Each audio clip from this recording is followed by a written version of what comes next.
네, 여러분 안녕하세요. 같이 말씀 함께 큐티 나눔 시간입니다. 오늘 말씀은 갈라디아서 3장 19절에서 29절까지의 말씀이고요. 오늘 말씀 어제에 이어서 바울이 이 율법이라는 것이 어떤 역할을 하는지에 대한 말씀을 전하고 있습니다. 19절에 보니까 그런즉 율법은 무엇이냐? 범법함으로 더하여진 것이라 이렇게 이야기하고 있어요. 그러니까 율법은 어떤 기능을 하고 있느냐?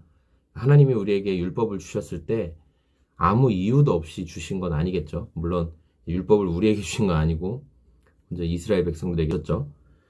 율법의 역할은 뭐냐면 그 죄를 깨닫게 하는 거예요. 그래서 성경에 보면 율법이 없었다면 우리가 죄가 죄인 줄 몰랐을 것이다.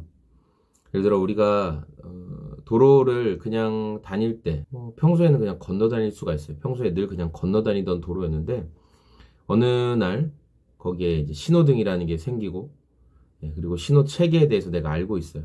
내가 건너가야 될 때와 또 기다려야 될 때를 알고 있는데 평소에는 그냥 건너 다녔지만 어느 날 거기에 신호등이 생기게 되면 그때부터는 이제 내가 신호대로 움직이지 않으면 내가 범법을 하게 되는 거잖아요. 그런 것처럼 사람들이 율법이 없을 때는 그냥 자기 마음대로 행동하고 행했어요. 그런데 이제 율법이라는 기준이 정해지고부터는 이것이 죄다, 아니다 라는 것이 더 명확하게 된 거죠. 그러니까 율법은 죄를 깨닫게 하는 역할을 하는 거예요. 또 율법의 역할은 뭐냐면 초등교사와 같은 역할을 한다라고 성경은 말씀하고 있어요. 그래서 24절에 이같이 율법이 우리를 그리스도께로 인도하는 초등교사가 되었다 이렇게 말하고 있죠. 그러니까 이 초등교사의 역할을 여기 원어적 의미에서 보면은 그 한 집안에 그 상속자 될 자녀들을 가르치는 가정교사들이 있어요. 그래서 이 아이들이 아직 어릴 때 가정교사들이 붙어서 알려주죠. 이건 해라, 이건 하지 마라, 이거는 뭐가 잘못됐다, 이거는 잘했다 이렇게 알려주는데 이 자녀들이 자라서 상속의 이제 합법적인 위치에 이르면 그러면 어떻게 되나요? 그때는 그동안 그 자녀들을 막 가르치고 혼내기도 하고 했던 그 사람들이 굉장히 강해 보였지만 자녀들이 합당한 상속자의 위치에 오르면 가정교사들은 뭐가 되는 거예요? 자기가 혼내고 가르쳤던 자녀의 뭐가 돼요? 종이 되죠. 상속자의 종이 되는 거예요. 그래서 이 율법은 그런 초등교사와 같은 역할, 아주 어린 미숙한 수준의 가르침을 주는 역할을 하죠. 그래서 율법은 우리가 어떤 깊이 사고하고 생각할 필요가 없어요. 그냥 해라, 하지 말아라.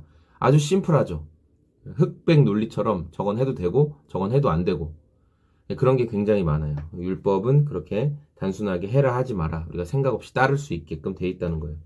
그런데 믿음은 그 안에 여러 가지 복합적인 것들이 들어가잖아요. 하나님이 나에게 주신 자유의지, 내가 선택하고 결정을 내리고 행동하고 또 하나님의 기쁘신 뜻이 무엇일까를 내가 생각해서 움직이고 하나님이 우리에게 주신 놀라운 자유가 어떤 자유까지 있어요. 하나님을 등 돌릴 수 있는 자유까지 주셨잖아요. 이거 엄청난 거죠. 하나님 앞에 원망과 푸념과 등 돌릴 수 있는 자유까지 허락하신 진짜 엄청난 자유인데 이것들을 다 한 방향으로 향해서 정말 믿음은 하나님을 영광스럽게 하고 높일 수 있고 나에게 하나님을 거부할 수 있는 그런 엄청난 그런 것도 있지만 그럼에도 하나님을 따르고 높이고 할 수 있는 믿음은 그런 모든 영역들이 포함이 된다라는 거예요. 그래서 여전히 율법으로 인해 하나님께 인정받으려고 했던 갈라디아 교회 성도들 또 그런 거짓 가르침에 지금 유혹을 받고 있는 성도들을 향해서 바울이 너희가 왜 다시 그 초등 학문으로 돌아가려고 하냐. 이미 믿음을 받은 자들은 그리스도 예수님으로 인해서 믿음의 자녀, 하나님의 자녀가 되는 그 유업을 받았다. 그 말씀이 어디에 나오냐면 27절에 누구든지 그리스도와 합하기 위하여 침례를 받은 자는 그리스도로 옷 입었다. 그러니까 믿음으로 그리스도와 함께 연합의 침례가 이루어졌다. 그러니까 하나님이 우리를 보실 때는 내가 율법의 의로움을 많이 하고 잘 지켜서 하나님께 인정받으려고 하는 그런 모습이 아니라 그리스도로 옷 입고 있는 나를 보시는 거예요. 그리스도와 연합의 침례를 통해서 그리스도와 하나 된 그리스도의 거룩함을 입고 있는 나를 보신다는 거예요. 그리스도께서 이루신 그 모든 공로를 나에게 동일하게 적용시켜 주시는 하나님의 은혜가 있다라는 거죠. 그래서 하나님께 받아들여지고 받아들여지지 않는 것, 그게 결정되는 거예요. 그리스도로 옷 입고 있는 자들은 하나님께 받아들여진다는 것이죠.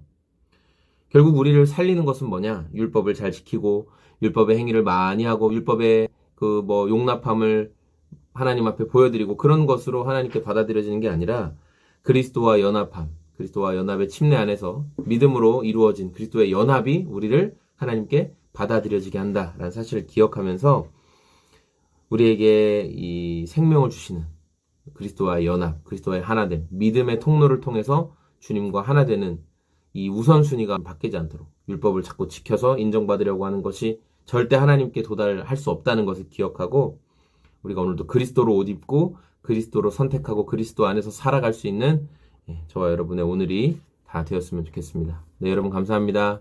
오늘도 그런 아름답고 선한 선택을 내릴 수 있는 저와 여러분의 하루가 다 되었으면 좋겠습니다. 고맙습니다. 안녕히 계세요.